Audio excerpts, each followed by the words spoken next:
Now, next up, I'd like to bring my son to throw some more flowers at me. I'd like to bring up Marjorie Waters to come talk. We're very excited to have you speak today. So come on up.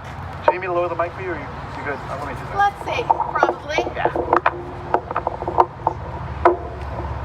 Thanks. Good afternoon, everyone. I'm Jean Maripodi, and I'm from Providence Assembly of God. Providence is God's provision. We live in a place that God has provided for us, and I want to talk not about the problems, but I want to talk about some of our role that we have in being part of the solution. 50 years ago, on April 4th, 1968, the life of Martin Luther King was snuffed out in the gunfire of an assassin.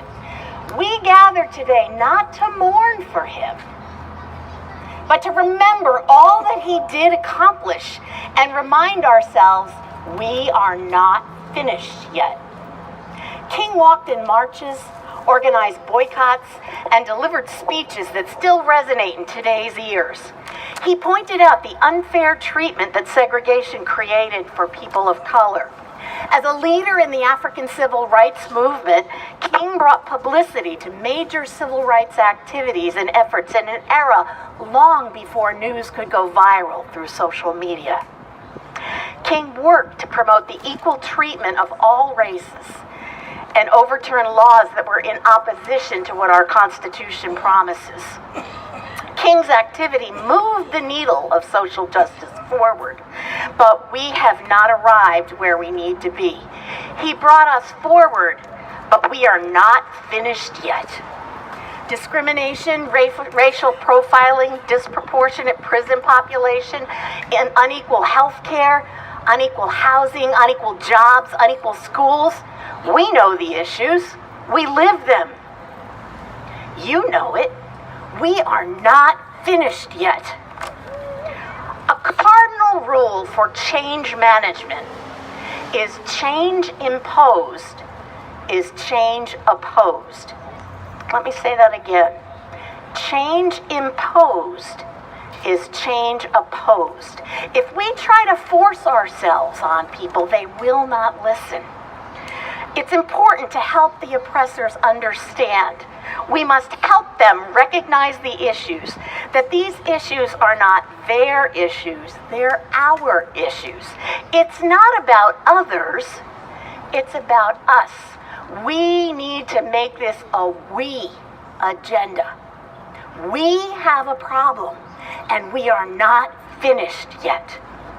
We know that for any change to occur, the stakeholders must see the problem for what it is and be willing to do something to fix it. King's eloquence shone a light on the problem, bringing attention to the things others perpetuated because that was the way things were. They felt they were right. We saw the wrong in it. We all know someone whose attitude of hatred is fixed in cement. They do not know what they do not know. They cannot see because they are blinded. They remain in darkness to the injustice around them, some with biases that are unconsciously embedded deep within, thoughts that have never been questioned because no one has ever asked them why they believe as they do. This is not a them-us issue, folks. It's a we issue. We hurt one another. We need to do something about it. We are not finished yet. There is work to be done. As a preacher, King's leadership and message aligned with the Bible, which is full of commentary about the oppressed. Proverbs 31:8 and 9 tells us to speak up for those who cannot speak for themselves, for the rights of all who are destitute. Speak up and judge fairly. Defend the rights of the poor and needy. We need to be the ones who speak up, even as Andrew Yaffe did at Starbucks last month when his friends were being arrested. We need to speak up as the customer who filmed that interaction did, posting its injustice for the world to see. We need to speak up as the children of America did over gun control in March. We are not finished yet. And the way things will change is for each of us to speak up when we see injustice. Isaiah 1:17 says, "Learn to do good, seek justice, correct oppression, bring justice to the fatherless, plead the widow's cause." We need to set the examples. We need to ensure that our workplaces and our communities are safe places, free from oppression, where the widow, the fatherless, and the poor are cared for. Correct oppression. Seek justice. These are action words. Don't just know, do. You are here because you know. Today is a call to action, to do something about what you hear, because we are not finished yet. Jeremiah 22:3 says, "Do what is just and right. Rescue from the hand of the oppressor the one who has been robbed. Do no wrong or violence to the foreigner, the fatherless, or the widow, and do not shed innocent blood in this place." Rescue from the oppressor.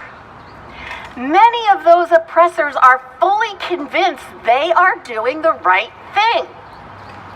Their eyes are blinded with the bias of their own truth.